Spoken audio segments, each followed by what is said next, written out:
अब हम आपको प्रयागराज से एक ऐसी खबर दिखाएंगे जो आपको चिंता में डाल देगी। और वो खबर ये है कि क्या प्रयागराज में गंगा, यमुना और संगम का पानी प्रदूषित है और क्या अब ये पानी नहाने के लायक भी नहीं बचा। सेंट्रल पोल्यूशन कंट्रोल बोर्ड ने 3 फरवरी को एनजीटी को अपनी एक रिपोर्ट सौंपी, जिसमें लिखा है कि संगम के पानी में खतरनाक बैक्टीरिया की मात्रा अब गंभीर श्रेणी तक पहुंच चुकी है। इस बैक्टीरिया को कॉलीफॉर्म और फेकल कॉलीफॉर्म कहते हैं। इसमें फेकल कॉलीफॉर्म का स्तर यह बताता है कि नदी के पानी में दूषित सीवेज की मात्रा कितनी है। जल शक्ति मंत्रालय के मुताबिक 100 मिलीलीटर पानी में फेकल कॉलीफॉर्म की मात्रा 2500 से ज्यादा नहीं होनी चाहिए। लेकिन जब से महाकुंभ की शुरुआत हुई है, तब से गंगा, यमुना और संगम के पानी में फेकल कॉलीफॉर्म की मात्रा खतरनाक श्रेणी में है। 14 जनवरी को जब मकर संक्रांति के मौके पर 3.5 करोड़ लोगों ने संगम में पवित्र स्नान किया था, उस दिन संगम के पानी में इस बैक्टीरिया की मात्रा 11,000 तक पहुंच गई थी। इसी तरह गंगा नदी के दीहा घाट पर इसकी मात्रा 17,000 थी और यमुना नदी के नैनी घाट पर इसकी मात्रा 33,000 थी। 13 जनवरी से 19 जनवरी के बीच 8 करोड़ लोगों ने संगम में स्नान किया था और इसके बाद 20 जनवरी को संगम का पानी सबसे ज्यादा प्रदूषित पाया गया। 20 जनवरी को संगम के पानी में खतरनाक बैक्टीरिया की मात्रा 49,000 थी, जो 2,500 या उससे कम होनी चाहिए थी। गंगा नदी के दीहा घाट पर इसकी मात्रा 7,800 थी और यमुना नदी के नैनी घाट पर इसकी मात्रा 23,000 पहुंच गई थी। इस रिपोर्ट में यह भी लिखा है कि सीवेज का जो पानी गंगा और यमुना नदी में छोड़ा जाता है, उस सीवेज के पानी में फेकल कॉलीफॉर्म की मात्रा तय मानकों से कम है और संगम का पानी सीवेज के पानी से प्रदूषित नहीं हुआ है। इसका मतलब क्या है? इसका मतलब है कि संगम में हर दिन जो लाखों करोड़ों लोग स्नान कर रहे हैं, उसके कारण यह पानी इतना प्रदूषित हो रहा है और अब यह पानी नहाने क्या, हाथ धोने के लायक भी नहीं है। इससे अगर आपने यहां स्नान किया तो आपको तेज बुखार, उल्टी, पेट में दर्द, स्किन इंफेक्शन और फंगल इंफेक्शन भी हो सकता है। हम ये नहीं कह रहे कि ये बात हम बिना पुष्टि के कर रहे हैं आपसे। ये बात केंद्र सरकार के सेंट्रल पोल्यूशन बोर्ड ने खुद संगम के पानी का परीक्षण करने के बाद एनजीटी की अदालत में कही है। संगम में अब तक लगभग 55 करोड़ लोग पवित्र स्नान कर चुके हैं और महाकुंभ के मेला क्षेत्र में अब तक पानी की 20 करोड़ कैंस और बॉटल्स बिक चुकी हैं, जिनमें लोग संगम का पानी भरकर अपने अपने घर लेकर आए हैं, अपने घर में रखने के लिए, और बहुत सारे लोग तो अपने परिवार के दूसरे लोगों को और दोस्तों के लिए भी वहां से इन बोतलों में पानी भरकर लाए हैं। इसलिए अब सरकार को यह सुनिश्चित करना होगा कि जिस त्रिवेणी में स्नान करने के लिए लोग इतने कष्ट उठाकर वहां पर पहुंच रहे हैं, इतने संघर्षों के साथ ट्रेन और बसों की भीड़ में धक्के खाते हुए और कई कई घंटों के ट्रैफिक जैम में फंसकर लोग अपनी आस्था के लिए प्रयागराज पहुंच रहे हैं, उस संगम का पानी स्वच्छ और अविरल होना चाहिए। यह सरकार की जिम्मेदारी है और अगर यह रिपोर्ट सही है तो सरकार को इसके बारे में भी लोगों को पूरी जानकारी देनी चाहिए।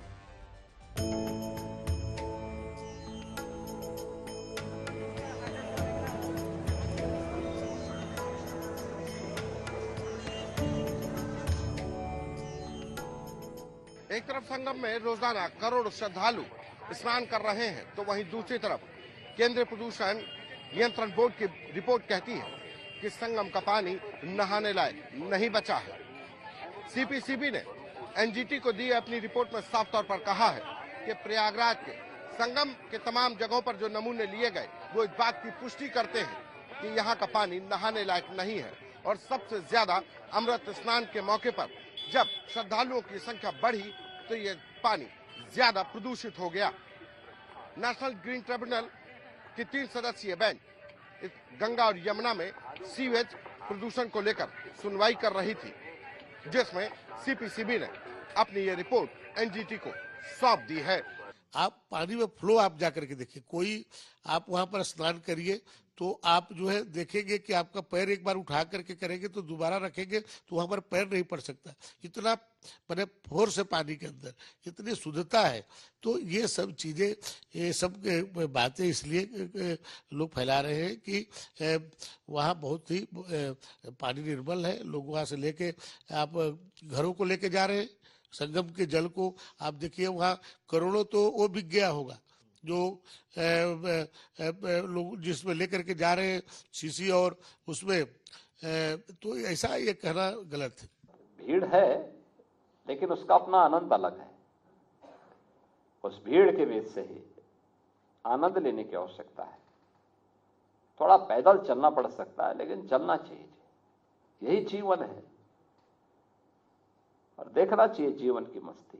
पूरे देश भर से लोग आए हैं, उसके बीच से जा करके देखें, उनके उत्साह को देखें। इस रिपोर्ट और राजनीति के बीच महाकुंभ में हिंदू श्रद्धालुओं की भीड़ कम होने का नाम नहीं ले रही और अब भी ट्रेनों और बसों में हर रोज लाखों लोग प्रयागराज पहुंच रहे हैं और प्रयागराज जाने वाली सड़कों पर 15 से 20 किलोमीटर लंबा ट्रैफिक जैम अब भी लगा हुआ है। सबसे बड़ी बात यह है कि जितने भी लोग महाकुंभ में आ रहे हैं उनका कहना है कि वो तपस्या करके प्रयागराज पहुंच रहे हैं। ये जो कष्ट है, ये जो संघर्ष है, ये एक प्रकार की तपस्या है और उन्हें 15-15 किलोमीटर पैदल चलकर महाकुंभ पहुंचने में भी एक आनंद प्राप्त हो रहा है।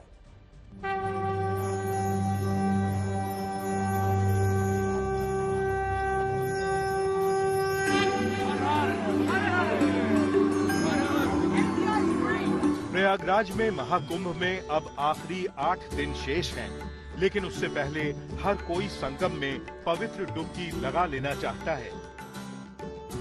पहले अनुमान लगाया गया था कि अमृत स्नान और माघ का महीना खत्म होने के बाद प्रयागराज में भीड़ कम हो जाएगी, लेकिन समय बीतने के बाद भी लोगों का उत्साह कम नहीं हुआ है।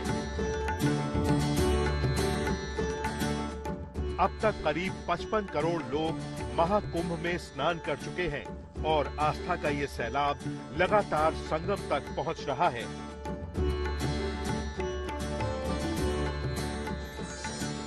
रेलवे स्टेशन से लेकर संगम घाट तक श्रद्धालुओं की भीड़ कम नहीं हो रही है।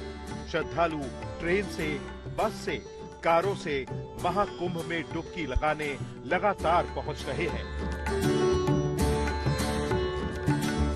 ट्रेन में भीड़ तो बहुत है, पैर रखने की जगह नहीं थी हम लोग के लिए, उसमें से भी एकदम स्लीपर एकदम जनरल जैसा बना दिए हैं। सभी श्रद्धालु हैं तो वो तो आ रहे हैं, इसलिए सब एडजस्ट करके चल रहे हैं। हम लोग बिहार से आए हैं, ट्रेन में तो काफी दिक्कत है। भीड़ तो बहुत है, अभी भी भीड़ है, अभी भी भीड़ कमने का नाम नहीं ले रहा है। प्रयागराज के संगम तट की तरफ आने और जाने वाले रास्ते इसी तरीके से पटे पड़े हैं। लोग रात भर चल रहे हैं। 5 से 7 किलोमीटर रोजाना चलने के बावजूद उनको संगम में स्नान करना है। संगम घाट पर नहाने का जो लोगों का क्रेज है वो खत्म नहीं हो रहा है। पीछे अगर आप मेरे देखेंगे, इस वक्त मैं संगम घाट पे मौजूद हूं और नजारा आपको दिखाऊंगा कि किस तरीके से यहाँ पर भीड़ है। ये घाट का जो रास्ता जाता है, जहां पर आप भीड़ देखेंगे बड़ी संख्या में, ये संगम घाट है। त्रिवेणी का संगम यहाँ पर होता है, जहाँ पर लोग जो है वो दूर दूर से नहाने आ रहे हैं। कि हमारे देश के अलग अलग कोने से सभी लोग आ रहे हैं, जिससे यहाँ की एकता का पता चल पा रहा है और ये भी जान पा रहे हैं कि यहाँ व्यवस्थाएं हैं। स्नान किया, उसकी फिर कैसा लगा? जय गंगा मैया की जय हो। कुंभ ले हाँ ये बड़ा क्रेज है, छोटे छोटे बच्चों को आप लोग कुंभ ला रहे हैं, दिक्कत नहीं हो रही? इनको लेके तो काफी चलना पड़ रहा होगा। हाँ हुआ दिक्कत, कुछ भीड़ का सामना करना पड़ा। नहाने के बाद जो आनंद आया है उसमें लोगों का कहना है कि सब कुछ ठीक हो गया है। वीडियो जर्नलिस्ट शुभम शुक्ला के साथ से मरचावला, प्रयागराज आज तक।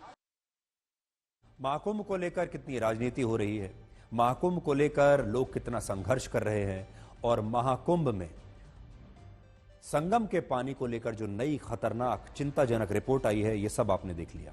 ये हमारे देश का एक बहुत बड़ा मुद्दा है जिस पर हर रोज हम आपको लगातार अपडेट करते हैं।